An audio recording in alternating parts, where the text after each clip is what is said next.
Live from the 607, it's the Ocho Duro Parlay Hour, where we're talking everything going on in the world of sports. Join in the conversation on social media with the hashtag ODPH, because here we go. Instead of looking deep inside, every word I have to say, keep it simple. Welcome to an all-new edition of the ODPH podcast. What's happening, everybody? My name is Ken M. Joining me in studio, as always, you know him. He's the co-host. His name is Padawan J. Let me talk to you. Yeah, and we have a special event to go cover this week. Obviously, if you know the parlay of topics that we cover each and every week, we are big pro wrestling fans. And this week is the creme de la creme, shall we say, of pro wrestling events. Is the Super Bowl of pro wrestling. To put it mildly, it's the showcase of the immortals, the granddaddy of them all. It is WrestleMania weekend. So we're going to be diving into all things WrestleMania for this edition of the ODPH, and also talking a little bit of the other sports world stories that are going on right now, because there are a couple things, but really headline grabbers, shall we say? Not really. So. I mean, there are a couple ones that we're definitely going to be speaking about in one-shots, but in the meantime, we definitely want to keep those conversations rolling with you after the show. So, Pat, where does everybody head to? ODPHpodcast.com. Right on. Swing on over to the website. Check out the social media accounts. They're all right there on the front. Sign up, like, follow, subscribe, do what you got to so you don't miss a minute of the parlay of topics that we discuss. And we like having those conversations in between episodes, too.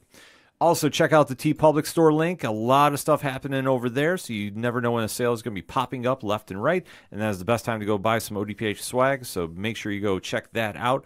Also, check out the Patreon link, one tier, $2 a month. Shout out to all our amazing patrons. They got a brand new episode earlier than everybody else this month, should we say in March. So, and that is one that I got the chance to talk to one Stephanie Phillips about the brand new Grimm series, and also she broke down WrestleMania 2. If you haven't checked out the episode, you definitely want to make sure you do that. It just came out yesterday, so that's why you got to make sure you subscribe to the ODPH on your favorite podcatcher. And you can find that in the directory, because, Pat, how many providers are we on? We are on 491,488. Sounds about right to me. I don't question him, because he is a statistician to the stars. Also on the website, you want to check out the classified section, which has friends of the show, such as Nerd Initiative, Dragon Master Games, and 3FN Podcasts, amongst many others. The blog section, and the music section of the show, where you can hear the great musicians that loan us their music to play each and every week on the show, right there at your fingertips. So definitely shout out to Brian Wolf and the Howlers. Shout out to the Robots, Floodlands, Tom Jolu, Second Suitor. The list goes on and on. Basically, if there's anything and everything that is the ODPH, you can find it at odphpodcast.com. And if you're using hashtags, except on Threads, use the hashtag ODPHpod. Kicking off this edition of the show, like we talked about, is a very special time of year for pro wrestling fans, because it is WrestleMania week. Hell yeah. A lot of things are going on in the land of the World Wrestling Entertainment. So let us kind of recap a little bit of what's been going on before we deep dive into the main card. Obviously, this week had a lot of headlines going on, and especially involving one Dwayne "The Rock" Johnson. The promo work that's been going on with him and Cody Rhodes. Since we last talked, obviously there was a little bit of cinematic flair, if you will. And it has been escalating going through the weekend. And then we get to last night's Monday Night Raw. And they're the go-home show, so to speak, before WrestleMania. From the Barclays in Brooklyn, New York, in front of what was announced as the largest gate in Monday Night Raw history. I fully believe it. Which is astounding, considering how long Monday Night Raw has been going. Over 30 years. Well, you have to think about it in this perspective. Monday Night Raw, like you touched on, has been going on for many, many years. And WWE has always had a great showing when they've come to New York / Brooklyn. Yes. It depends like where they go, whether it's Madison Square Garden or the Barclays Center. Yep. Either way, they always have a great show out when they go. But this was, hearing that it was the biggest sellout they've had for Monday Night Raw. Yeah, I forget what the exact number was. It was like something over 15,000. I think it was like 15,400 and change. Something crazy like that. Oh, yeah. So it is absolutely astonishing to believe. But this also kind of ties into a little press release that WWE was very kind to send to us as well, and talking about how SmackDown, Raw, and NXT was up in the key 1849 advertising demo ahead of WrestleMania, and numbers are booming. So this really was no shock to be up there, but everybody is talking about the resurgence of pro wrestling in pop culture. And we are seeing that here, especially with The Rock being involved. Obviously, Hollywood's biggest action star, taking a little break from the movies until he starts ramping up his schedule, which is happening very, very shortly. I would imagine so. To have him come on the show, get involved, and really go in with that crowd last night, too. Mm-hmm. Because him and Roman Reigns had a great opening segment. Seth Rollins came down. Yep. There, you did the tease about, okay, I'll challenge The Rock, I'll challenge Roman. We're gonna have the biggest main event in Monday Night Raw history, and I'm sitting there going, that's a hell of a statement to make. You think some of the main events and some of the superstars, male and female, they've had come through that gorilla position over the years, to sit there and say it's the biggest, that'd be a hell of a statement. And then he made the challenge, he being Seth Rollins. I challenge you, Rock, one-on-one tonight in the main event. And I went, okay, no, yeah, that's a pretty big main event. Mm-hmm. Oh, yeah, it's huge. It would absolutely have been a ratings touchdown, if you will. Yep. But it did not happen. Solo Sikoa took the spot. Because obviously they're not going to have The Rock wrestle right before WrestleMania because with a big main event tag team match he's involved in, they're leaving nothing to chance. And, of course, the ending of the show was what we want to see as fans. Utter chaos. Chaos. And this is one of the times that when we have a big run-in like this, where you have so many people getting involved, a lot of times, if it's not done every week, it works. And in this situation, they really wanted to put an exclamation point on the hype they've been building up for the main event. I think they did a great job with it. I do, too. The crowd was excited. Obviously, there was another buzz in the air, too, that I know we're not going to spend a ton of time on, but the Ariel Helwani show. Oh, Lord. Had some fireworks on it this week. Yeah, it did. CM Punk came on, opened up the vault, so to speak. Oh, did he ever. Had a few things to say about the past 2 years, shall we say. There was only one thing he could not talk about, and that was because there was an NDA. Yep. Anything else, fair game. Yeah, so is very insightful. It kind of gave a temp in the room of a lot of things that you've heard mentioned here on the ODPH, on 607 TWS. Back when, yeah. Back when, and even on Wrestling Night Live on Nerd Initiative YouTube. So when you have all this kind of put together, Pat, just kind of sum up that interview. Let's do a little spoiler-free. Like, what was your reaction to it? Not totally surprised. I was surprised in how open and candid he was with what he could talk about. Just because let's face it, the whole situation with his tenure in AEW has been, run through and rerun so many times. If we're talking an old VHS tape, it doesn't want to play. So I didn't expect to hear much from him in that regards, just because, let's leave the past in the past. Let's talk about recent history. And I didn't expect him to talk about the other situations where an NDA was involved because, hey, legally he can't talk about it. So the fact that he even opened up about what he did and said a lot of things we kind of figured and what we'd already heard, not totally surprising once he said it, but I was shocked at him going into such detail. Yeah, I thought he was very open and honest, which, I mean, if Punk is allowed to talk about something, he will say his mind. He will say his piece. And I know it got a lot of fans talking. It had a lot of journalists talking, quote unquote. Yeah. It had it had everybody talking that follows pro wrestling. And I thought Ariel Helwani did a fantastic job with Helwani's the interview. A fantastic interviewer. Oh yeah, he's easily top 5. Yep. Easily top 5. Yep. All time, in my opinion. Like I think he can really go in there and be very professional, and especially this was one that I think the comfort level with the two of them, Helwani and Punk, that helped. Really showed and really made this more relaxed than one might have thought. Yeah. And I thought Punk was very honest about it. I know the reactions to it, like we've alluded to enough, had fans talking. So it only elevated Monday Night Raw going into this week, and obviously with WrestleMania too. Yep. Even the bonus segment going on with Rhea Ripley. Which I didn't even know about till they showed that on TV. Yeah. I saw the Punk thing. I did not realize Rhea was on the same show, and she had the run-in with Becky, which I figured would have garnered some sort of attention. Oh, yeah, well, it's been making some rounds, too, but obviously the Punk one, because of the subject matter he was referring to, obviously the last 2 years, definitely had fans' attention. And it spawned a couple reactions here and there. Like I say, we're not going to get into too much of that here on the show. If you want a little more deep dive about that, Wrestling Night Live this week, I know we're going to talk a little bit about that on Nerd Initiative. Oh, yeah. But we'll, like I said, we'll be recapping this after Mania too, because I think a lot of this is going to tie into it as well. Yep. But now we have finally arrived at the dance, so to speak. Yep. Is WrestleMania weekend. Friday night, I know there's a SmackDown going on, and also the Hall of Fame induction is going to be happening. Yep. And then we go right into the wildest week of pro wrestling weekend of the calendar year for anybody. Yep. So let's get into it, Pat. Let's break it down. Yeah, so taking place this Saturday, April the 6th. I believe the start time for the main card is 7 o'clock. Obviously, it'll be on beforehand. Check the internet when it's going to start in your time. And then also on Sunday, April 7th, again, main card starts at 7 o'clock. Pre-show will be on beforehand, but taking place from Lincoln Financial Field in Philadelphia, Pennsylvania, USA, WrestleMania 40. And we do know what matches are taking place on what night. This may not be the order they're in, but this was announced by Triple H, by WWE, so these matches will be taking place on this night. Like I said, may not necessarily be this order, so don't come back and yell at us going, you said this match would be No, I never said that. I'm just reading off what I've got in front of me.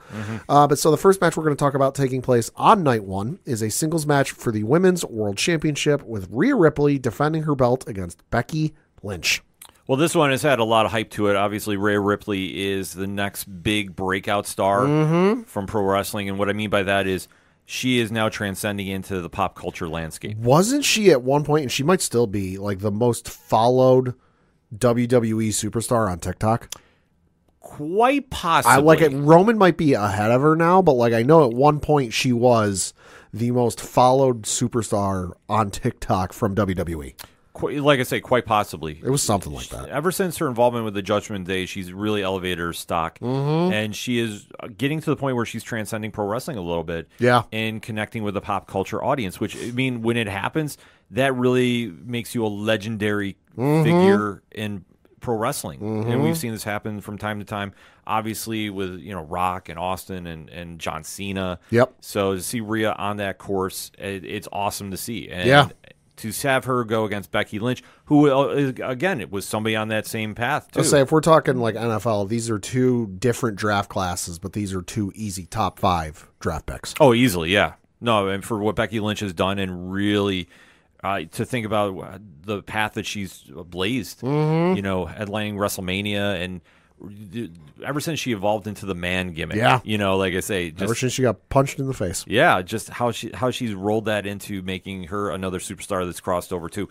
It's a big main event. It's one that's worthy of pro wrestling. Obviously, it's a main event anywhere. Like I said, it's worthy of WrestleMania. Yep. And the build for this has been very solid. I know they've really heated it up the past couple of weeks. Yeah. Which, holy Christ! I mean, obviously, with everything that's been going on with the entire shows, it can be easy to get lost in the shuffle. Yep. But I thought the build that Rhea and Becky have done for this, especially with the promo work that they've done over the past couple weeks and then the spot with Ariel Helwani, I thought they've really given back a lot of the spotlight that they might not have had going into the month of March. Yeah, I mean, there's 13 matches on this card, 14 if you want to count the Andre the Giant Memorial Battle Royal taking place on SmackDown the Friday right before. But the thing I did read the other day is there's 40 or more participants, wrestlers, taking place in some event at WrestleMania this weekend, which is astounding in and of itself that like you managed to work in, even with 2 days, 40 wrestlers to take place for something with WrestleMania. So like you said, it's very easy to get lost in the shuffle or kind of get shuffled around a little bit when it comes to the build-up for this match. And the build-up for this match has been great. I mean, listen, it's like we said, it's two of the best female wrestlers of this generation. Rhea, who's really emerging and coming into her own, and Becky, who's very well established. Don't think she is. Go back and watch the impromptu return she had at, what was it, SummerSlam 2 years ago, I think it was, where the roof blew off of Allegiant Stadium. Yeah. But this match should be awesome. And I was already interested in this match, but then, Rhea started bringing up Becky's daughter, and Becky just turned it to another level. I wasn't sure she was going to go to. I knew she had it, but I wasn't sure she was going to necessarily go up there. But the fact that she did, I'm like, okay, this is getting even better. Yeah, this one is really going to be a show stealer, in my opinion. I'll be honest. This legit could go either way. Right. But I'm going to say... And still, okay, I'm changing my pick. I think somehow, some way, Rhea retains. Okay, and that'll solidify like just the dominant year she's had. Okay. I just, like I say, with the Becky situation, I mean, I think Becky chasing the belt Yeah. is interesting. Could they do the switch? Yeah, they could. Yeah, they could. But I got a feeling Rhea is going to hang on to it just a little bit longer. I'm going to go with Becky Lynch. And my reasoning, I'm going to hold until we get to the end of this card because I got a reason. Okay, sure. I'll get to it then. Okay. The next matchup, though, we have is the singles match for the WWE Intercontinental Championship with Gunther defending his belt against Sami Zayn. Talk about a dominant champion. Yeah, the longest reigning Intercontinental Champion in WWE history, and that's like all time. Yeah, no, Gunther has really added some prestige to that belt that was maybe missing prior to Triple H being involved with creative. I think the build for this has been very solid, except I do think it is a miscue not having Chad Gable in the match. Right. Sami Zayn obviously is a very, very worthy contender. It's nothing against, what he's done. Right. But I think the bigger storyline is with Chad Gable. However, they're trying to do it like, Pat, you've touched on social media, a very Rocky-esque build for this. This is Rocky 3. Yeah. I mean, Sammy is playing Rocky. Gunther's playing Clubber Lang. And Chad Gable's playing Apollo Creed. You know, Sammy had the one match against Gunther before, lost it. All of a sudden he's really doubting himself and all this, that, and the other. And he's going up again, and he's going to go up against Gunther again. And now he's got, his former nemesis, his former arch rival, if you will, Chad Gable or Apollo in his ear going, listen, you can't do this. I know you can't, but if you take my training and you follow what I say, you got a chance. Yeah. I guarantee they're going to do some sort of like vignette or montage before this match, and he's going to run up the stairs in Philly a la Rocky.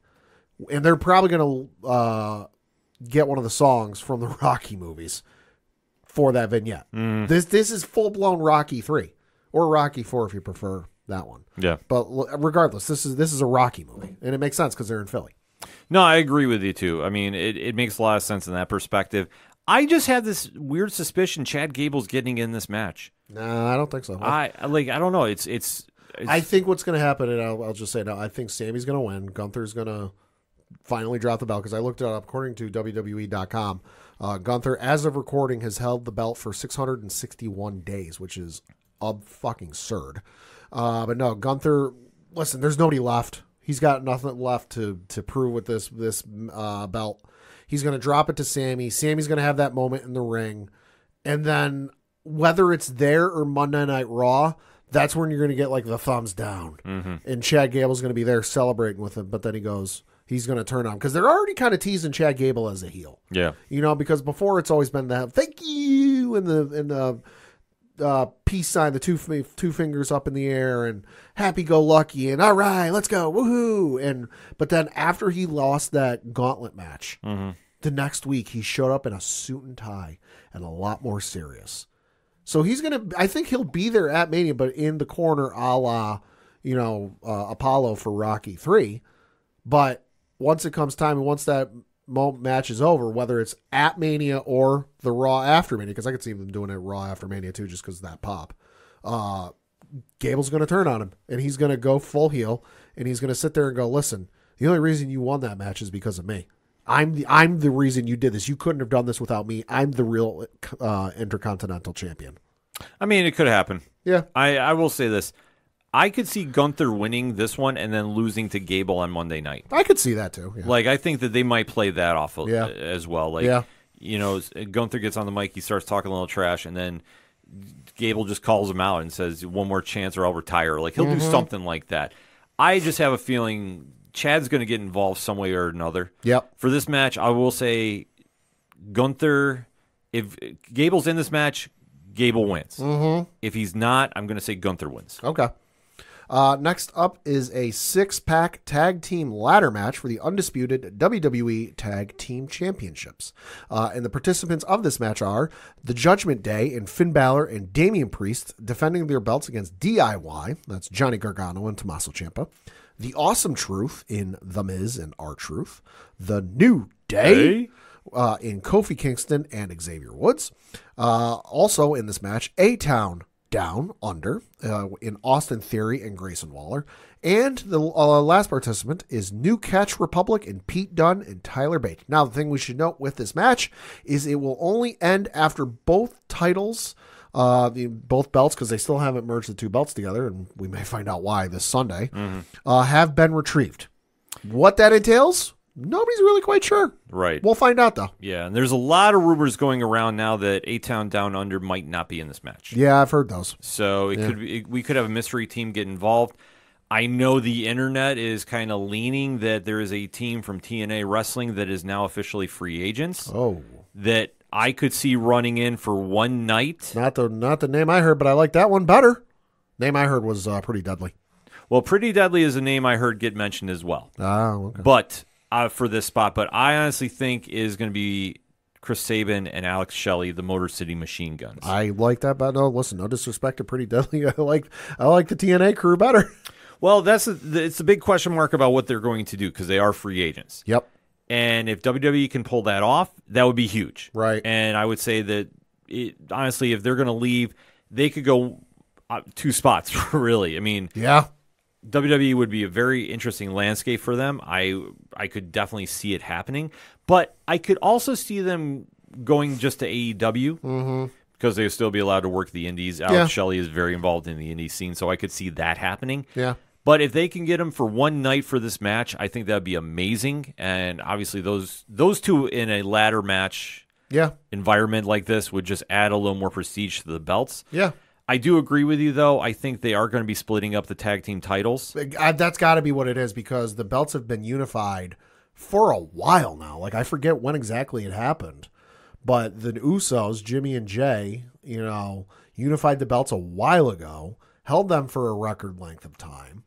And then they just never, despite the rumors and despite the, dirt sheets saying that, they've got mock designs for, a unified belt a la Roman's belt. And we've never seen anything of that. That's got to be what it is that the way this match is going to work, you're going to have one team come down with the Raw red belts, another team come down with the SmackDown blue belts, and split them up. Yeah, I could definitely see that happening. Obviously, with the tag team titles, with the network deals, I should say, rather, with Raw going to Netflix, USA is getting SmackDown. I could see them wanting their own tag team champions. Sure. And it makes a lot of sense to do it now instead of later. Well, and plus, let's be honest, the whole Undisputed thing, it's a clusterfuck. Well, it gets messy because of how the storyline's written, and it's tough because when you have to go between 2 shows, you have multiple contenders, blah, blah, blah. Yeah. This frees up a lot. Yeah. So I think at the end of the day, though, Raw is going to have the Awesome Truth win the tag team titles. Okay. Miz and R-Truth are winning the Raw belts. Okay. The big question mark is SmackDown. Right. And I'm going to say, just throwing something out on a shot in the wind, so to speak. Okay. I think the New Day winds up getting him. Okay. I'm going to say them in a little bit of an upset. Okay. Because I know that technically they're not on Raw now, but I could see something happening there where they wind up getting the belts. Either way, I think Judgment Day is going beltless. Yeah. In this situation. Yeah, I agree with you there. I agree with you. Judgment Day is going to lose this, but I think it's going to be Awesome Truth getting the SmackDown belts. Mm-hmm. They'll go over to SmackDown, and listen, it's a homer pick. I don't give a fuck. DIY. Getting the Raw belts. I would love that. Give them their moment. They've been in WWE for God, how many years now? Give them their moment. Let them do their thing. Give them a run. Doesn't got to be record-setting run, but give them a run. They deserve it. I'm here for it. I'd love to. Just the fact that Gargano and Ciampa are on Mania. Exactly. I'm over the fucking moon. See, and then here's the thing. If they do, I just want to see him face Motor City Machine Guns on Raw. Night after Mania. Give it to me. We're going to do an open challenge. Give it to me. Oy. I'm here for it. Also, I think your Motor City Machine Gun thing could still work because let's not forget, the regime now, as opposed to the previous regime, is a lot more open to indie dates and stuff. Case in point, Shayna Baszler working GCW. Yeah, but it might not be an every week thing, but when it works out and when the schedule allows it, they might find some time. Maybe. I'll just say maybe with that, but I'll give it like a 20% maybe. Next up is a singles match, and it's brother versus brother. It's Jimmy Uso taking on his brother, main event Jay Uso. Mark my words, this is opening up the show. Probably. This will be your opening match. He's Rikishi special guest referee. Maybe. Because he wants in this whole bloodline thing in the worst way possible. Well, I'm sure. It's arguably the biggest storyline in pro wrestling history. Everybody wants to be involved. And they have done a great job about building this up. Yeah, they have. Since the demise of the bloodline, I know it got a little weird. Yeah. Took a couple different turns. Yeah, in the initial phases, but now Jimmy Uso is coming into his own as his character. God damn, yeah, he is. Just how he's portraying himself as the over-the-top, cocky... Yep. The quarterback is almost like a frat boy. Yeah, like I say, it almost plays in that with how he's handling. Sees Lil Wayne backstage and Monday Night Raw, daps him up. Well, that's Jay. That's Jay. Oh no, yeah, that's right. That's Jay. Yeah, that was Jay. Yeah. No, Jimmy has been playing just kissing up to Roman too much and saying, "I'm the quarterback. Give me the ball. Give me the ball." Yeah. So he's really ran with this, but Jey Uso, which I mean, we talked about this way back when in the starts of the Roman Reigns empire. Yep. He was poised to make that singles run a long time ago. Uh-huh. And I could see him, honestly, if Gunther wins on Sunday, I could see Jay challenging him maybe the night after. I could see it. And getting the belt on. Didn't he challenge Gunther for the IC belt? And Jimmy cost him. And Jimmy cost him. Yeah, that's right. That's right. So I think all signs point to this being the year of main event Jey Uso. I agree. Jay's winning this one hands down. I don't know how many people are going to be there. You can read numbers and speculation on how big the crowd's going to be. Every single one of those people, when main event Jey Uso comes out, is going to be doing like the hand thing and doing the yeet. Okay, and it's going to be amazing. It's going to be out of control. It's going to be out of control. Man's going to have Lil Wayne coming down to the ring with him. It's going to be nuts. Yeah, that's what I say. If he's getting a special music entrance, he's not losing. No, he's not. Next up is a 6-women tag team match that was just made official this past Friday on SmackDown. And you've got Damage Control in Dakota Kai, Asuka, and Kairi Sane taking on the team of Bianca Belair, Naomi, and making her in-ring debut, not in the Royal Rumble, Jade Cargill. Perfect way to do it. Uh-huh.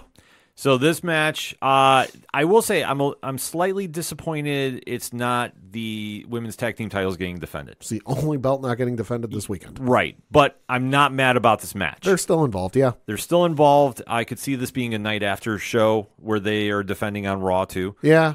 But I loved how they built this up, and especially Bianca with Naomi is gonna and Jade like that. Like the setup they did on Friday, where like Damage Control was attacking Bianca and Naomi, and Jade, rather than like coming storming out of the back of gorilla position, sprinting to the ring to save her friends, just slowly walked out, stared him down, and went, "Yeah, I'm here. You got to deal with me." Yeah, that was amazing. Well, yeah, I mean they're booking Jade perfectly. Yes, right they now. are. Because let's face it, when she was in AEW, she was still very new to the business. Agreed. We've said this numerous times. Agreed. They're taking their time with her. Bianca can definitely, her with Naomi. Like I say, the three of them, if they formed a faction, that's only more beneficial for Jade to just be learning from Bianca and Naomi. Like I say, but they're going to make. I mean. Jade is a star in the making. Bianca's a star. Naomi's a star. Like, this is just star power all over this. And what they're doing, especially Damage Control, which Dakota Kai just coming back from injury. Yeah. Asuka star. Kairi Sane coming back, too. I mean, she's a superstar as well. This is going to be a big money match. Yeah, it is. It's going to be amazing. Yeah, I absolutely love this. But I'm going to say Jade is winning. Jade will get the pin. I'm going to say on Dakota. Okay. But I could definitely see maybe after this a Jade versus Asuka feud. See, I agree with you. I think the team of Bianca, Jade, and Naomi is going to win, but I think they're going to set up Jade huge. Yes. As if she's not already like got a rocket strapped to her back going for the stars. Mm-hmm. She's going to get the pin, and she's going to pin Asuka clean in the ring. Oh, okay. Clean. Calling it now. I'm here for it. Next up is a tag team match between the LWO, Latino World Order, in Rey Mysterio and newest member Dragon Lee, taking on Santos Escobar and Dirty Dominic Mysterio. Not going to lie, this feels very thrown together. Yes, it does. And listen, I love everybody involved in this. I do too. So I'm not mad about it, but as far as the other matches go, I'm not invested. I really don't understand why Dominic is involved in this. The only reason I would care about this is if Ray and Dragon Lee get like DJ Jazzy Jeff to come out with them because Philly. That's about the only reason I care. But I mean, this match feels very thrown together. I mean, I realize Latino LWO with Ray and Santos and that whole crew have been going at it for a couple of weeks, but like it really hasn't felt like it's built to anything. Like, okay, this is the moment. This is, the combustion point where everything comes to a head. It feels like we're still partway through the story. Yeah, I have to agree. Like, it doesn't make a lot of sense unless they're teasing breaking Dominic away from Judgment Day.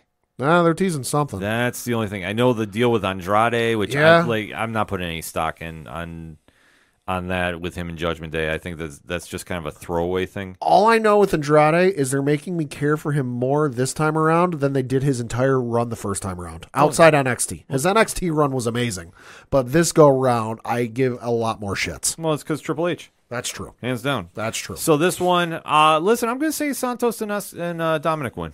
I'm going to say LWO, and this is the reason I said earlier that Rhea was going to lose. It is not going to be a good night for Judgment Day. They're going to lose everything. They're going to go from top of the mountain to bottom of the mountain. Ooh. Because let's face it, how long have they been saying we run Monday Night Raw? We got it. Wow. We got everything. They got the women's belt. They got the tag belts. At one point, they had the NXT North American belt. What is it? Damian Priest has got Money in the Bank. They had everything. They got the cool clubhouse. They got the dartboard. They got everything. It's not going to be a good night for them. Mm-hmm. I think they're going to have to regroup, rebuild. Maybe some people leave. Maybe some people come in. We'll see. But I think it's going to be the LWO winning. And I would not be surprised. I know there's a lot of rumors and a lot of speculation going around about Carlito possibly turning on Rey Mysterio. Yeah. Wouldn't surprise me. I'm okay with that. Yeah. I mean, since Carlito's been back, they really haven't done a ton. No, they haven't. So I would like to see that happen. And then lastly, and we know this is going to be the main event of night one, in a tag team match between the Bloodline with The Rock and Roman Reigns taking on Cody Rhodes and Seth freaking Rollins. And of course, the stipulation of this is if Cody and Seth win, all members of the Bloodline will be barred from ringside during the Cody and Roman match on night 2. But if Rock and Roman win, the championship match on night 2 will be held under Bloodline rules. Gonna give you a spoiler alert, folks. No matter how this match goes, the Bloodline's fucking showing up night 2. Mm-hmm. Sorry to quote Paul Heyman, that's not a prediction, that's a spoiler. And of course, I think the Bloodline, the Bloodline has to win. Yeah. Rock and Roman are not losing this match. The story is Cody getting the absolute shit kicked out of him for the better part of a year. Mm-hmm. And we're actually, ironically, today as we record at a year because WrestleMania Night 2 from last year was a year ago today. Cody's been getting the shit kicked out of him for a year and having to overcome the odds. Losing to Roman in front of his family, friends, and his kid. Mm-hmm. In front of the biggest WrestleMania crowd of all time or whatever the hell it was. And coming back and you know what? That's not going to keep me down. Roman, I want to take you on in a tag match. Oh, you got to find an opponent, blah, blah, blah. He teams up with Brock, except the match never starts because Brock F5s him into oblivion. And then it's a series of matches against Brock. He overcomes and he beats Brock. Mm-hmm. Then he takes on Shinsuke Nakamura, and he's got to overcome Shinsuke Nakamura, and he's got to overcome all this stuff. He's got to win the Royal Rumble a second time. Mm-hmm. It's just that's been the story, and that's going to be the payoff that, I know some folks are really upset and really nervous and all this about him getting his shit kicked in the last 2 weeks. But that's part of the story is that when you finally get to that moment where you're at the mountaintop and he finally does it, it feels that much better. Yeah, no, I agree with you. And we got one more little plateau before we got to hit the mountaintop. Yeah. But this one, this is going to be all Rock and Roman. Shenanigans are going to ensue. Heavy and fast. But this is going to be them setting up for a very, very big night 2. Yeah. But before we get into that, let's get a quick break out of the way. So hit us up on the hashtag ODPH pod. What is your thoughts and predictions for WrestleMania Night 1 taking place Saturday night, April 6th, live from Philadelphia, Pennsylvania at the Lincoln Field and on Peacock on streaming services. Let's talk about that. Give us your predictions. But we're going to talk about Night 2 when we get back. But we're going to take a quick break. Here we go. Hey all, I'm Frank. Join me and my friends as we talk about all things geek. Here at Geek Freaks Podcast, we go over the weekly news of everything in geekdom, from movies to TV, video games, and comic books. We also have a growing YouTube community. Join us as we go over everything in your geek life and share in the love of geekdom.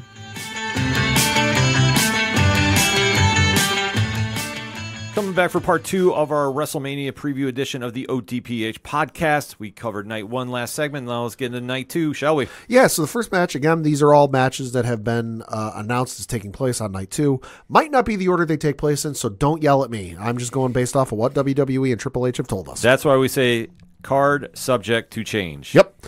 So the first match we're going to talk about on night 2 is a singles match for the World Heavyweight Championship with Seth freaking Rollins defending his belt against Drew McIntyre. Well, Seth Rollins has been on a roll since winning this belt. He's defended it pretty much every week. Yeah. For the most part. For the most part. He has been a fighting champion, but let's face it, Drew McIntyre has elevated his stock tremendously over the past few months. Yes, he has. He is arguably the most over heel in the company. And he is poised to have a breakout year yet again. And I know there are some people that are concerned about his contract status. Look, I will just tell you right now, there's no chance WWE's letting him go. Yeah. And I know that he does not want to leave WWE, so it's just a formality, folks. And that being said, I fully think the work that he's been doing is won him this title shot even before the ring has happened, or the match has happened. He is going to win this, and he is going to get to celebrate in front of the crowd of the thousands at the Link. The Link. But I'm going to say this. I have a feeling that gets interrupted by one Damian Priest. That something happens after the match, because we do know there's a guest commentator at ringside. CM Punk. And I don't doubt him hitting him with that cast he has on his arm. Which looks very, very strong. Knocking him out after he does his victory lap. Yep. And Damian Priest comes and cashes in. I could see it. So that's where I'm going to say we're going to have 2 world title changes in this match. I agree with you. I think it's going to be Drew McIntyre winning the belt, because let's face it, he is the biggest shit starter on the internet these days. And give, you know what, he deserves his moment in front of the fans. It's like he said, listen, nothing he has said about his last big WrestleMania title win was wrong. It was in front of nobody other than production staff, and well, that ain't really much. You know, so I think he's going to get his win. He's definitely going to celebrate in front of the fans. But let's face it, for as much as he says Seth is obsessed with the bloodline, Drew is as equally obsessed with CM Punk. How many pieces of merchandise has he come out with since Punk went down that kind of poke the fun at, hey, CM Punk's here, not here, and I am. You know, so we like you said, Punk is going to be on commentary. I agree with you. I think it's going to be he goes out to celebrate with and rub it in Punk's face like, ha, I won a belt and you didn't. I got my WrestleMania moment and you didn't. And I agree with you. Punk's going to knock his ass out because, well, Punk don't take that sitting down. And that's when Priest is going to come cashing in, because let's face it, I agree McIntyre should get his moment, but I think the better moment is for him to get it and immediately lose it. Yeah. Because for me, Drew, like at this level and the character he's been the last couple of months, it's better when he's chasing. Yeah, I agree. I fully agree, and that's why I say I don't think he's walking out with the belt. He will win it, and then it'll get ruined, and that'll only drive his hatred for CM Punk even more. It won't be the shortest title reign of all time. I think that one goes to Rollins from a couple years ago. Yeah. Before Dean Ambrose, not then John Moxley, now cashed in on him. I think that was like 2 or 3 minutes and change. Yeah, it won't be that short, but it'll be real short. Yes, I agree. Next up is a singles match for the WWE Women's Championship with Io Sky defending her belt against Bayley. This has been a great story build. Yeah. I know it's really not had as many headlines as Rhea and Becky, but no. This has still been a very solid build. Bayley, who constructed Damage Control, is now getting attacked by her own creation. And Io Sky has been a hell of a champion. And this is really going to be a fun match. Yes, it is. I think, though, at the end of the day, we're going to have a new. I would not doubt she gets some help from somebody. Probably. Arguably a Jade Cargill, Bianca, Naomi. Yeah. You know, we're going to get some help there. Yeah. But I think she wins. I agree. Bayley, to this point, I don't even think has a major WrestleMania moment that I can think of. Maybe a hashtag ODPH pod if I'm wrong. But she definitely deserves one. You know, she definitely deserves that big entrance, whatever it is. Well, I know she wants to use a song from, I believe it's Paramore. Yes. And Paramore has given permission to her to use said song. I did not know that. I believe that's what it is Haley Williams from Paramore found out she wants to use it. She's like, yeah, go ahead. So Allegedly, she's given, I'll say that, permission. If I'm wrong, don't sue me. Yeah. But no, I think it's going to be Bayley. She deserves a WrestleMania moment. And I agree with you. Because of the way it's set up from night one with Jade and Naomi and Bianca taking on the other members of Damage Control, there's going to be shenanigans involved with this, but I think they're going to end up helping Bayley win and give her that moment and that feel-good moment. Yeah, so I think it's going to play out perfectly, so I'm excited about it's that. going to be a good feel-good. Next up is a singles match between AJ Styles and L.A. Knight. Yeah. Well, this was not the match we originally had penned in place. No, it was not. L.A. Knight is arguably one of the most over wrestlers on the roster. Yes, he is. I will admit, though, it feels like he's cooled off a little bit. He's gotten lost in the shuffle a little bit. A little bit, ever since he had his title shot against Roman Reigns at the Crown Jewel pay-per-view. Yep. So, since that point, though, I think they're just waiting to kind of see how it plays out with him. Yeah. The crowd is still invested, and this feud, I will say, I thought it'd be more catching to me than it has been. But it's fine. But it's fine. I mean, AJ's going to have a great match. I mean, it's AJ Styles. I mean, allegedly, he's going to have new music. Yeah, we've heard about that. Allegedly. So that'll be something, too. But I think at the end of the day, L.A. Knight needs this moment. Yep. More than AJ. Philly might riot if L.A. Knight loses. Well, you have to imagine that he is still over. That crowd is going to be very in tune to what he's doing. Mm-hmm. Like I say, the original match I had in Pendon was going to be taking on Logan Paul. I think that would have been a better storyline. But this is still going to be a great match, and I think LA Knight needs this win more than AJ does. Yeah, no, I agree. So I'm going to go LA Knight as well. Next up is a triple threat for the WWE United States Championship, and you've got Logan Paul defending his belt against Randy Orton and Kevin Owens. Well, what can we say about Logan Paul? He's very good. Listen, love him or hate him outside of the ring, in the ring, he is great. Yes, he is. And being such a young talent, he's mastered the business a little bit faster than I think anybody wants to give him credit for. Agreed. And I will say this. I am not doubting he is in the world title match at SummerSlam. Okay. I'm going to put that out there right now. Okay. However, though, for this match, I think he does wind up losing, though. Okay. I think he's at this point that he's done a lot of cool things with the U.S. title and forced the tournament to get him a contender. Yeah. I don't necessarily know if he still needs the belt. I don't think so. And I think that Randy Orton is a great opponent for him. The only thing that threw me off with this match, and granted, I'm not mad about this, but it seems like Kevin Owens is just kind of thrown in there. Yeah. Like, and he's obviously somebody you can plug and play all you need to.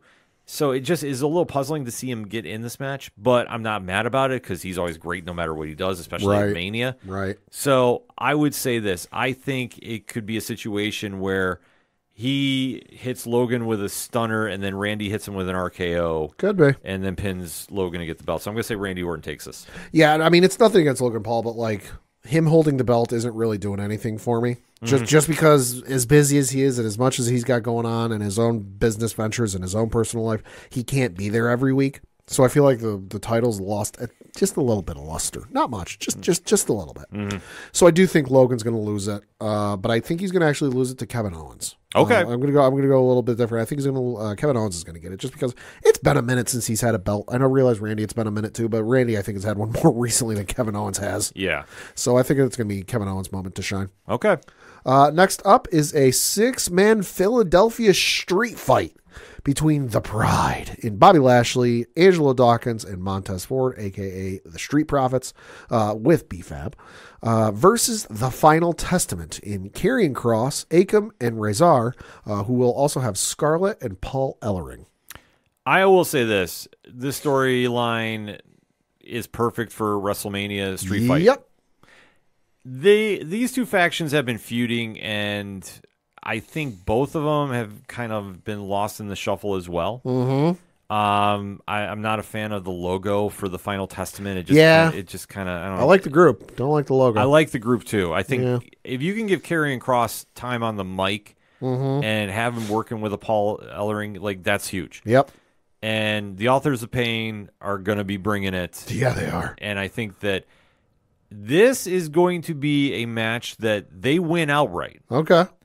And I think this causes Bobby Lashley to turn heel on the Street Profits. Okay. But Okay. I'll tell you what, I'm happy all 6 members and their entourages are on the card, because Yeah. I think that they are all doing good things. It just is like a storyline that, yeah, it's on TV. We don't hear too much about it. No. But to give them a WrestleMania moment, I think it's perfect, and I'm super happy for this. I agree with you. Final Testament's going to win. I'm also going to say, because it's a street fight, either B-Fab, Scarlett, or Paul Ellering are going through a table. At least 2 of them are going through a table. Just saying. Yeah, I could see that. It also is Philadelphia. There's no way a table isn't getting broken during this match. Yeah, something crazy is going to happen. Something crazy is going to happen. Yeah. And then, of course, we get to the main event, the match we're all waiting for, the match a year ago. We didn't think they'd be able to do it, but here we are on the cusp of it again. A singles match for the undisputed WWE Undisputed Universal Championship between Roman Reigns and Cody Rhodes. Regardless of what happens on night 1, Bloodline showing up night 2. This will be a mess. Solo, let's not forget. Solo Sikoa was ejected from ringside at Mania last year, and he kicked out. Go watch the tape. The referee kicked him out, threw him out, and said, "Get out of here," and he still came back. Yeah, let's put this in perspective. Okay. So last year, WrestleMania happens. Cody Rhodes, the prodigal son, returns to WWE after going to AEW. Yep. Has a calendar year, tears the bicep off. Yeah. The muscle off, and one of the nastiest injuries you've ever seen, and he still wrestled through a match. Yes, he did. Wins the Royal Rumble, gets his moment, and then Roman Reigns defeats him. Mm-hmm. And the internet, along with yours truly, and I think everybody was here at the watch party last year, lost their minds. Yeah. Listen, I'll be the first one to tell you. I had a feeling the night WrestleMania ended akin to the Patriots losing the Super Bowl.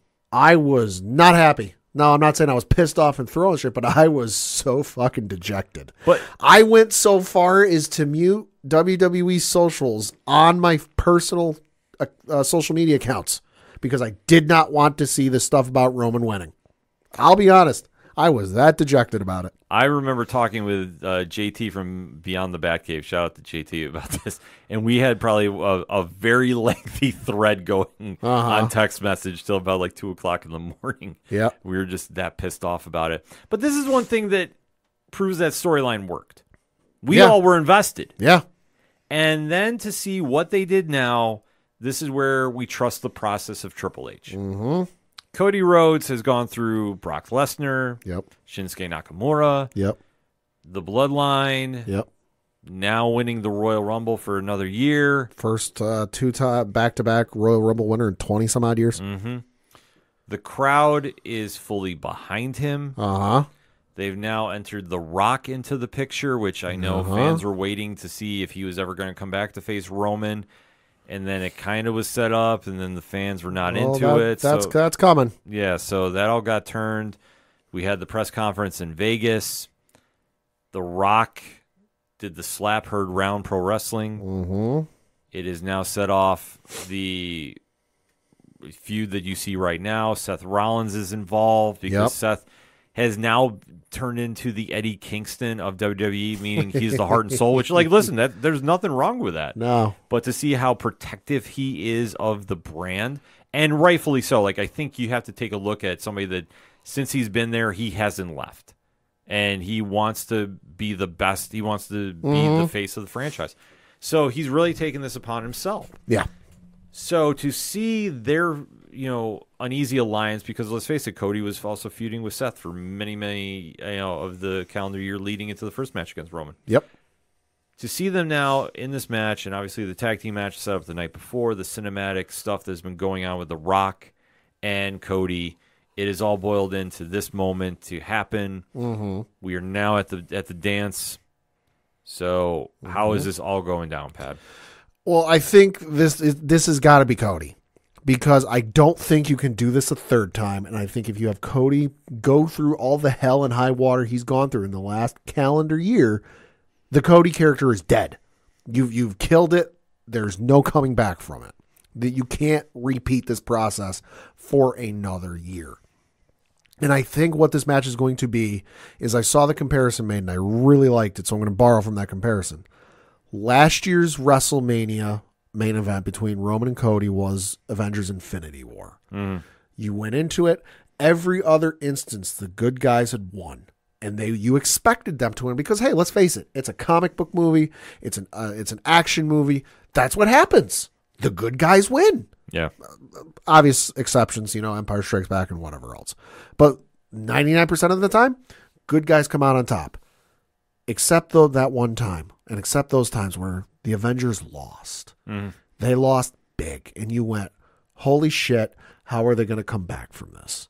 And this year is going to be the Avengers Endgame, where now you're going to have Cody's involved, Roman's involved, The Rock's involved, Seth Rollins, like you alluded to, is involved, Jimmy Uso's involved, Solo Sikoa's involved, Jey Uso's involved. So, like I said, the last segment, this match is going to be bloodline rules because what's going to end up happening is you're going to have, The Rock come out and try and interfere. And you're going to have Seth Rollins come out and Solo and Jay are going to, Jimmy are going to come out and you're going to have Jay come out. But I also think you're going to get Sami Zayn to come out because let's face it, Sami is tired of, if you think back to last year's WrestleMania, Sami's as tired of the bloodline as everybody else is. Sami's going to come out and he's going to help, and then what's going to end up happening is just because of a numbers thing, who's the last person Solo Sikoa beat in a match? That's a great question. John Cena. Oh, yeah. The last person. Solo's on a losing streak stretching back to Crown Jewel or whatever the hell it was against John Cena. We know Cena's rumored to be there. We just don't know in what capacity. So I get the feeling Cena's going to show up. And Cena's going to help stop the bloodline because Cena's tired of it. He's got a score to settle with Solo Sikoa. Will it lead to a match? Probably not, but hey, he's going to be there. He's going to help stop. And then the ultimate hit it's going to be, because you figure about it, we're missing one person. We're going to go for the pop of all time. Biggest WrestleMania moment of all time. The glass is going to shatter. And we're going to get a rerun of WrestleMania, what was it, 17? Rock and Stone Cold in the ring. Stone Cold comes out, shocks the hell out of Rock. Goes, oh my God, what, didn't expect him to be here. Gives him a stunner. Takes him out. And that just leaves it because I'm going to go back to something I said over a year ago now. To beat Roman Reigns, you need to take down every single member of the bloodline. Stone Cold's going to take out Rock. Seth's going to take out whoever. Solo. Seth's going to Cena's going to take out Solo. Jimmy's going to take out Jay. At that point, Paul Heyman's there, but Paul's really, no offense to, the future Hall of Famer, Paul's really not that much of a factor. But you've also got Seth. At that point, there is no one left to defend Roman. And how has Roman been winning all of these matches for his record-breaking title reign? With the help of the bloodline. With the help of, at times, Jimmy Uso. At the help of times of Jey Uso for a stretch of it. With Solo helping him. But it's going to come down to it. Roman is going to be left standing in the ring with looking for help, and there's no one there left to help him. Yeah. And it's going to be Cody's moment. I agree with you. I think Cody has to win this. Yeah.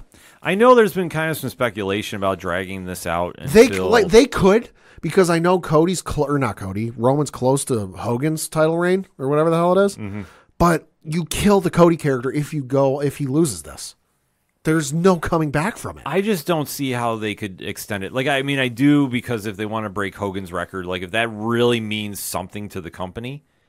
But I could say, I don't think it matters as much as some people want to believe it is. Right. I mean, it's still the biggest storyline in wrestling, but The Rock is leaving. We do know that. Right. Because he's got movies coming up. Right, and I think the way they explain that is you get to night after WrestleMania, and The Rock comes out, tries pulling some of his shit, because the whole thing he's been saying since the press conference in Vegas is how he's on the board and how I'm a boss. I'm on the board. I'm your boss. Blah blah blah.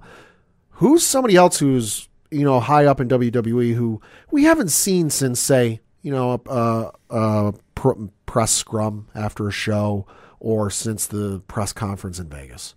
Triple H. Right. So I think the storyline is going to be Rock in kayfabe, not in real life, but in kayfabe, you're going to get to night after WrestleMania. Rock's going to try pulling some shit, and Triple H is going to come out and go, Rock, I talked to the other members of the board, and you've been fired effective immediately. In kayfabe, that way he can go off about his day, and we can set up for the Roman match that's probably going to happen down the road. I mean, there's a lot of different ways they could do that. I mean, they could have something where Rock turns on Roman. I could see that. And, helps Cody win, and then the next night he says, you've never been the head of the table. I'm a great actor. That's why I had you fooled. Yeah. Get ready in another year. It's you and me at Mania. Yeah. And just leave that, tease the main event right then and there. Yeah. That's the great thing about this is there's so many different ways they can go. Yeah. And I just think at the end of this, I don't see them not making the title change. I just don't. I mean, if they did and they want to extend it to Madison Square Garden, I mean, they could. Yeah. But I just don't see the purpose of it. No, there's not. I'm sorry. Like, I just don't think that mark to beat Hogan is that big. No. I think 1,000 days was. Yeah, 1,000 days, and he's over, what, 1,300, 1,400? Yeah, he's 1,300 now. Yeah. Yeah, so I don't see the point now.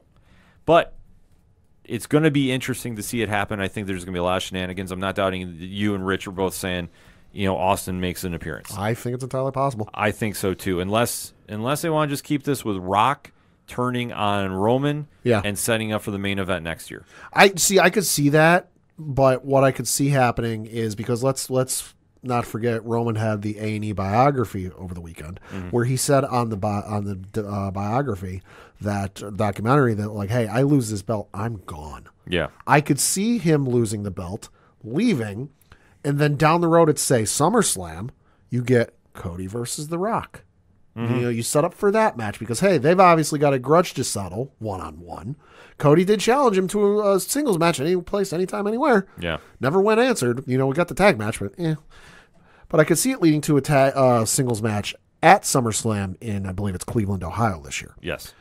And at the towards the end of that match, in a move you don't see coming, Roman comes out and interferes with The Rock winning the belt. And that sets up for them at Mania. Yeah, I mean, like I say, they can do a lot. Yeah, they can. With this. But I think at the end of the day, though, Cody's walking out with the belt. Cody's got to. And then the Monday Night Raw after. Oh, boy. Maxwell Jacob Friedman. Oh. It's going to happen. Oh. The internet is going to melt a little bit. There is a certain portion of the internet that's going to melt, and I'm here for it. I am here with my popcorn for that. Yes. So we'll definitely be recapping that. Yes. But before we get out of here, though. Yeah. We got to talk about that Hall of Fame ceremony. Yeah, because the Hall of Fame ceremony is taking place on Friday, April 5th, right after the episode of Friday Night SmackDown. I'm not sure if it's going to be, it's going to be live streamed on Peacock in the United States and on the WWE Network internationally. And the list of inductees we have this year in the celebrity wing, you have Muhammad Ali, of course, the posthumous inductee.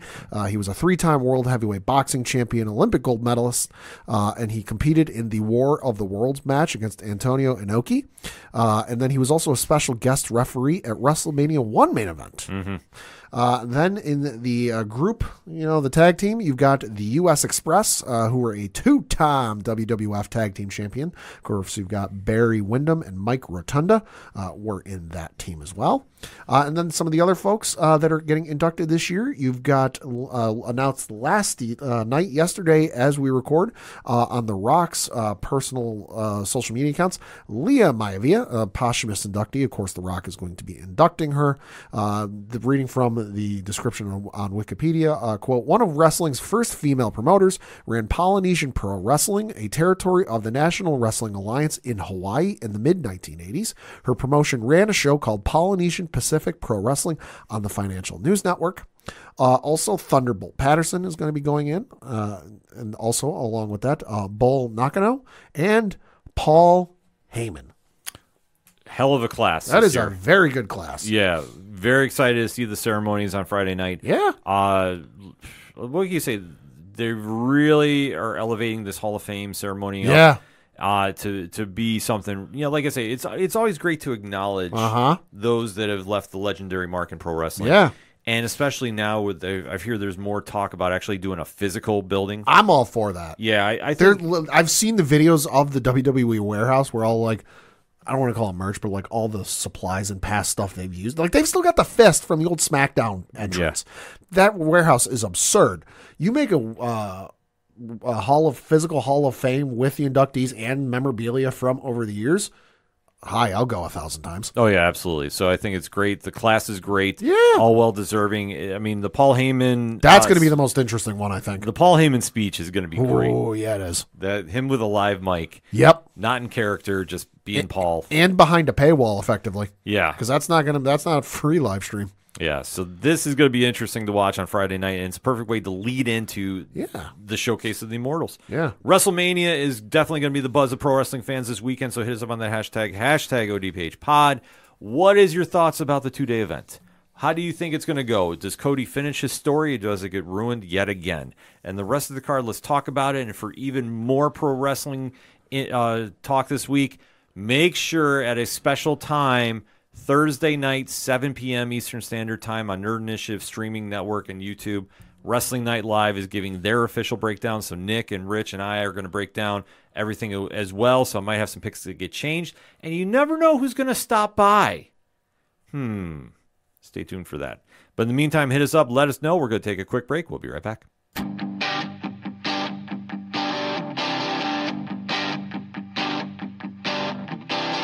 This is Tom from Tom Joe Lou, This is Matt from Sideroom Sounds. and you're listening to ODPH Podcast. Wanna go where no one knows my name, to the desert, the oceans, or the plains. 'Cause I wanna... Coming back for the final segment on this edition of the ODPH podcast. Still a couple of different things going on in the land of sports, so let's talk about it, Pat. Yeah, I got to talk about the local minute first and looking at the standings for the Federal Prospects Hockey League. That is, of course, the league our local Binghamton Black Bears play in. Another week, still in first place in the Empire Division. That's right. Through 50 games played, they have a record of 31 wins in regulation, 10 losses, 7 losses in either overtime or shootout, no wins in overtime, and they do have 2 shootout wins. They're in first place with 104 points. Motor City's in second place with 91 points.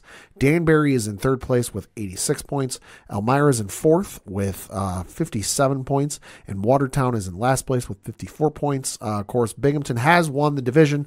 They've clinched a playoff spot along with Motor City and Danbury. From the other division, the Continental Division, you've got Columbus, Carolina, Port Huron, and Mississippi all clinching playoff spots. Wytheville and Baton Rouge, who are in the bottom 2 spots of the Continental Division, are eliminated from the playoffs. So it looks like Elmira and Watertown are still in play for one of the final playoff spots. The only thing we know is Binghamton's in the playoffs. The brackets have not been updated yet, so we don't know who or when they're playing. But like we said, we will give you more information on that when it becomes available. And then looking at the schedule from this past week for the Binghamton Black Bears, they had a couple of games this past week. The first of which was Friday, 7:05 p.m. Eastern. They were on the road playing the Port Huron Prowlers, lost by a final score of 4-1, and then they went on the road again on Saturday, March 30th, where they faced the Motor City Rockers and lost by the final score of 6-4. Looking ahead to this upcoming week, they got a couple of games this week. The first game is on Wednesday, April the 3rd at 7:05 p.m. Eastern. They're on the road playing the Elmira River Sharks. Then Friday, April 5th at 7 o'clock Eastern, they are back at home against the Danbury Hat Tricks. Then Saturday, April 6th, 7 o'clock Eastern, they are back at home again playing the Danbury Hat Tricks. Then the final game of the weekend there is Sunday, April the 7th at 7:05 p.m. Eastern. They are on the road playing the Watertown Wolves.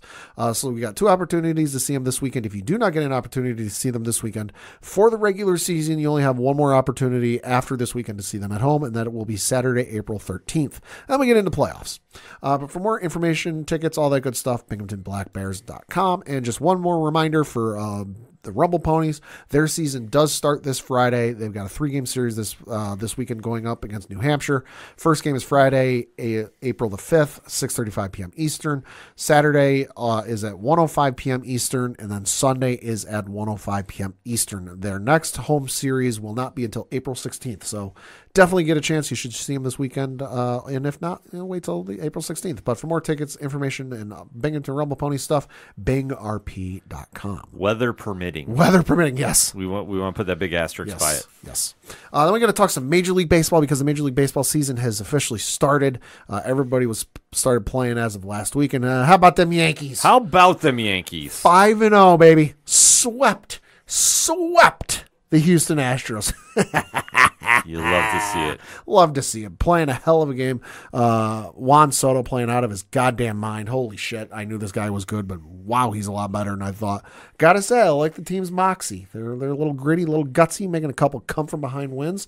But this is a team I think last year, put in the same situation, they're fucking losing those games.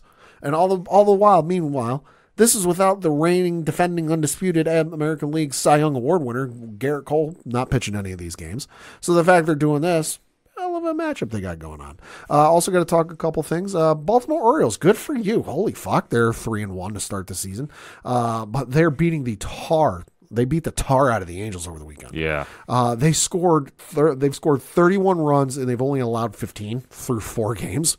They got a run differential of plus 16, which is fucking absurd. Tampa Bay Rays in the American League East, tied for last place with the Blue Jays. They're 2-3. Listen, I kind of figured the Rays wouldn't be that good this year. They've lost a couple pieces and really haven't added anything, so not totally surprising. Mm-hmm. The Oakland Athletics are as bad as to be expected. Yeah. 1-4, allegedly demoting people for some reasons that are not exactly Allegedly. Yeah, allegedly demoting people for some reasons that are not exactly kosher. Look it up on your own time. Then you've got the New York Mets, which yay. Hey, 0-4, not doing so hot. Can't even retaliate against a player in the right way. The Mets are just a mess right now. Yeah, they're a hot mess. And then NL West looking not so bad. You got the Dodgers in first, 5-2. Diamondbacks 3-2. Padres are 3-4. Giants are 2-3. Rockies are 1-4. It's not looking too bad. Although the story everyone's talking about, of course, the Astros got. Did I mention the Houston Astros got swept by the New York Yankees? I don't think you did. Yeah, the Houston Astros got swept by the New York Yankees, and it took a fucking no-hitter for them to come out of their losing funk. Got to give a shout out to. Listen, I don't give the Astros their flowers, but I'll give this dude his flowers. Ronel Blanco threw a no-hitter last night as we record for the Houston Astros. The nutty thing about him is he is 30 years old. He made his major league debut when he was 28 years old. He was born on August 31st, 1993. But he's originally from, and I'm reading from an article on sportingnews.com, quote, Blanco is originally from Santiago, Dominican Republic. He signed with the Houston Astros as a 22-year-old back on April 27th, 2016 as an international free agent. He spent the 2016 season in the Dominican Summer League and the Gulf Coast League. The Athletic reported Blanco was working at a car wash part-time in Santiago to support himself and his mother, but signed on a $5,000 bonus when the Astros extended him an offer. Wow. So the Astros found this dude in Santiago, Dominican Republic, and then obviously a couple years later, dude came and threw him a no-hitter. Good for him. Good for him. You know, if he doesn't have that long a career and this is only his only major career highlight, you know what? Throwing a no-hitter in a Major League Baseball game, that's not a bad career. Ain't nothing wrong with that. That's not a bad career highlight. No, definitely not. So let's talk about hockey is in place. The Rangers officially clinched. That's the only thing everybody needs to know. Hey, congratulations to Jonathan Quick. Yes. The winningest American-born goalie in NHL history. Yes, so kudos to Jonathan Quick. Yeah. Team is looking very good. I mean, I was completely shocked at just how good they've been since the All-Star break, but they've been on fire. I mean, unfortunately, their 5-game winning streak came to the end due to the Penguins. So we've always had issues with the Penguins. Always have. So as long as we clean that up for the playoffs, which we have clinched, that's all that matters. So everybody just needs to stay healthy as we go into the final stretch for that because, you know, if I'm not going to be shaving, there's going to be a reason for it. So just getting the hockey beard going. I'm looking at the standings for the Eastern Conference in the NHL. The Rangers, Hurricanes, Bruins, and Panthers have all clinched.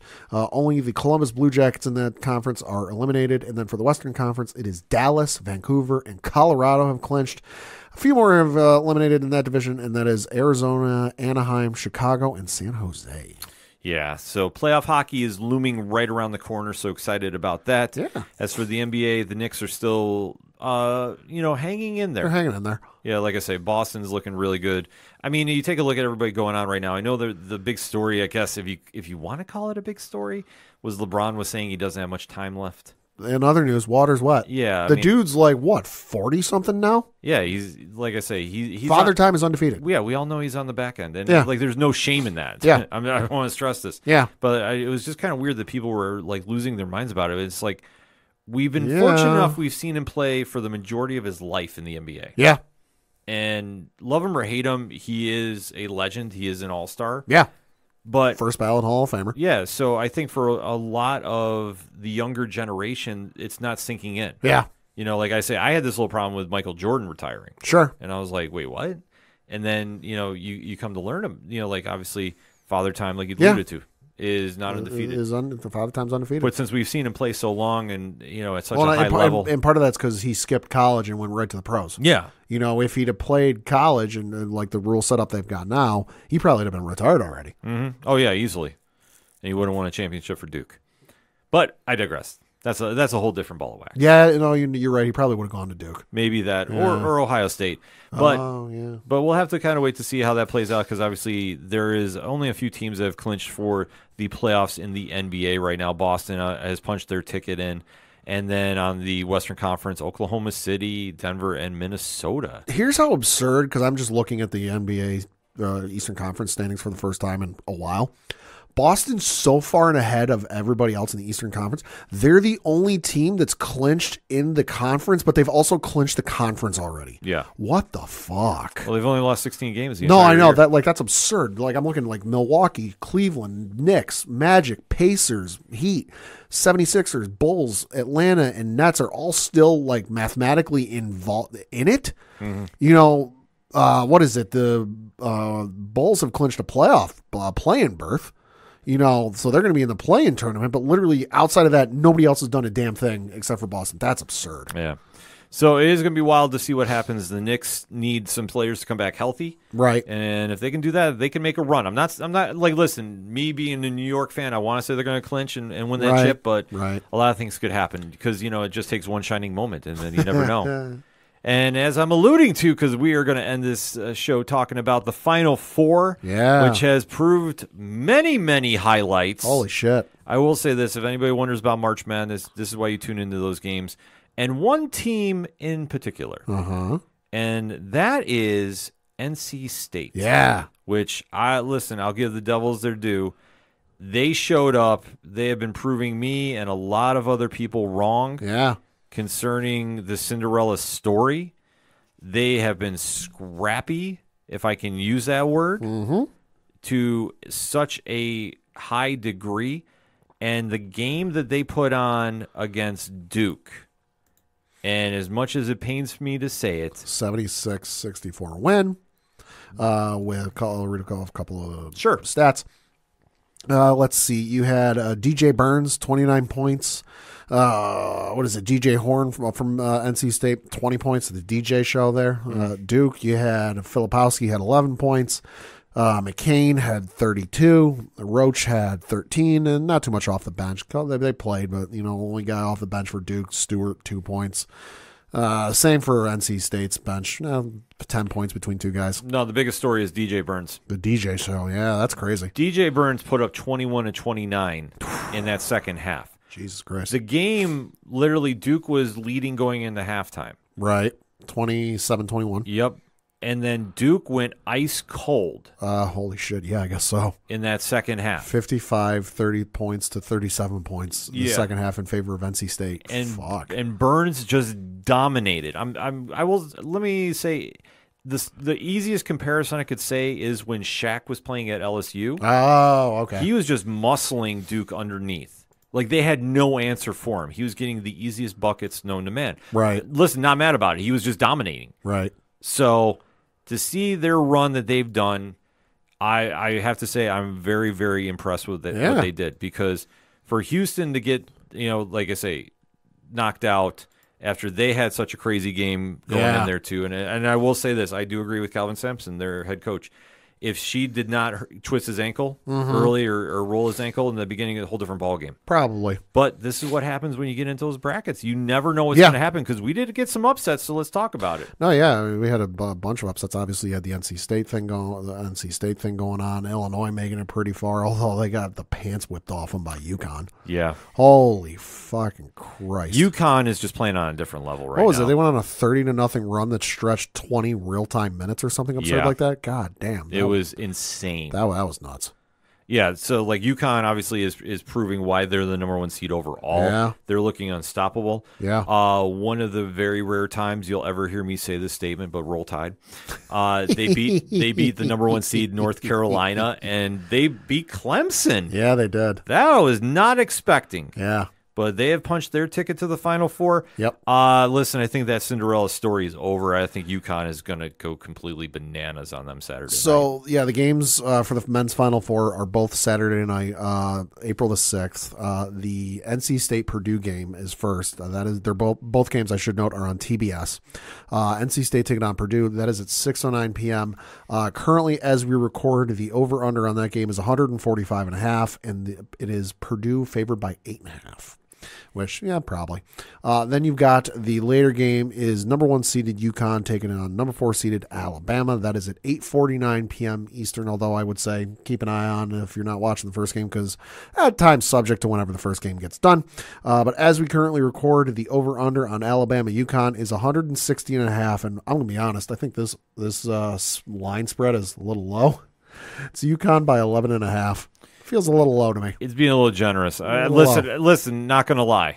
I mean, to get here, Alabama is the biggest Cinderella of the dance. Absolutely. Alabama, like we've said for a lot of teams, known for football, not really known for basketball. No. So UConn, I mean, that point spread is very generous. Yeah, it is. I think UConn punches their ticket easy. Absolutely. And then for NC State and Purdue, I mean, this is going to be a true test because Burns versus Zach Edey. Oh, my God. Edey's a monster. Yeah, so Holy that's fuck. going to be a very, very big battle in the middle. Edey's got a wingspan of a football field, allegedly. Well, that's why I say him and Burns underneath, that's not going to be an easy day. No, it's not. So it just depends on how the role players do. Forget driving to the rim. No, like I say, I don't think anybody's going to be doing No, you're not. You're not getting within a zip code of the ring. any crazy thing going on here. No. But this is going to be the situation for Purdue if they're – because I think the two big men cancel each other out. Probably. Can lightning strike again for NC State? I don't think so. I think it's going to be Purdue. I think the clock's about to hit midnight. I do too. And I think you're going to have Purdue versus UConn. Yep. And then, boy, I don't – like – it's tough to go against UConn right now after seeing what they've done in this tournament. Yeah.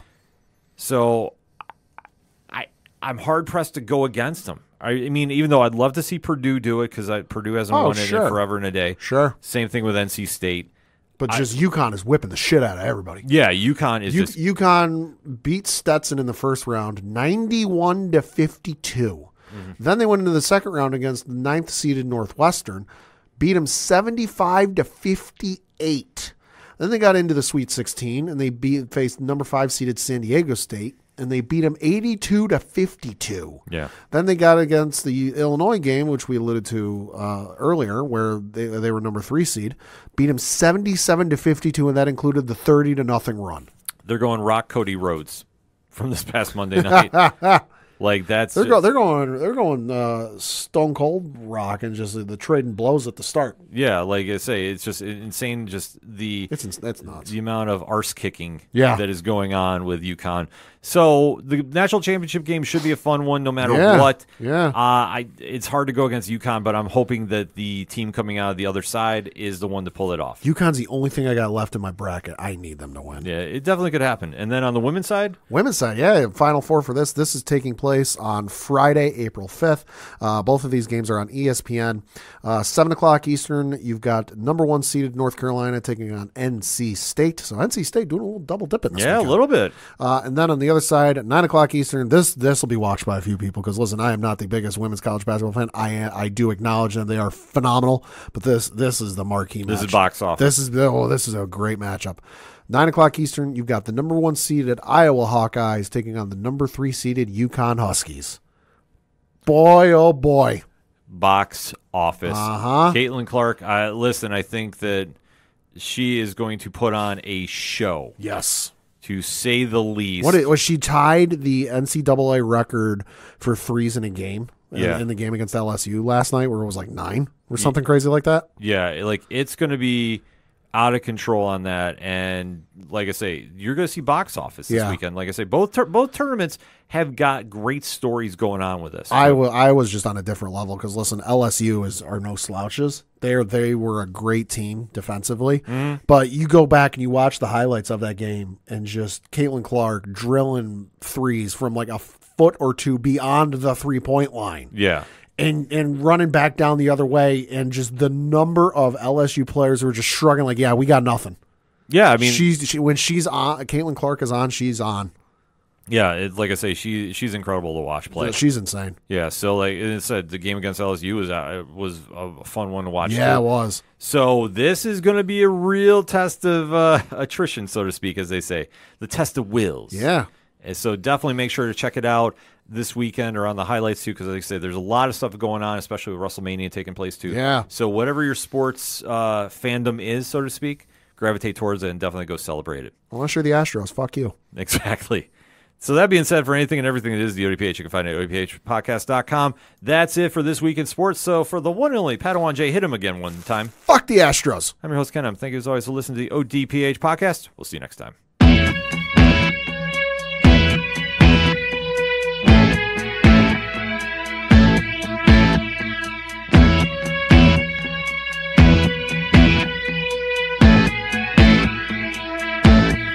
It's such waste of time, swiping left and swiping right on people you could know. 'Cause anyone who's worth a damn would be worth way more than a picture could ever show. You could find the right light, find the right angle, and never find your soul. And it can feel like a losing battle, and this pot is full of holes. This modern way of finding love just makes me feel so alone. And I can't be the only one sick of staring at my phone. So look up, talk to me, a better way to spend our energy. Just look up, talk to me. We don't have to float alone on the open sea. Don't know that I believe in the old time fable. Everyone has just one true love. All I know is you're across this table, and you're all I'm thinking of. So look up, talk to me, a better way to spend our energy. Just look up, talk to me. We don't have to float alone on the open sea. Ooh, talk to me.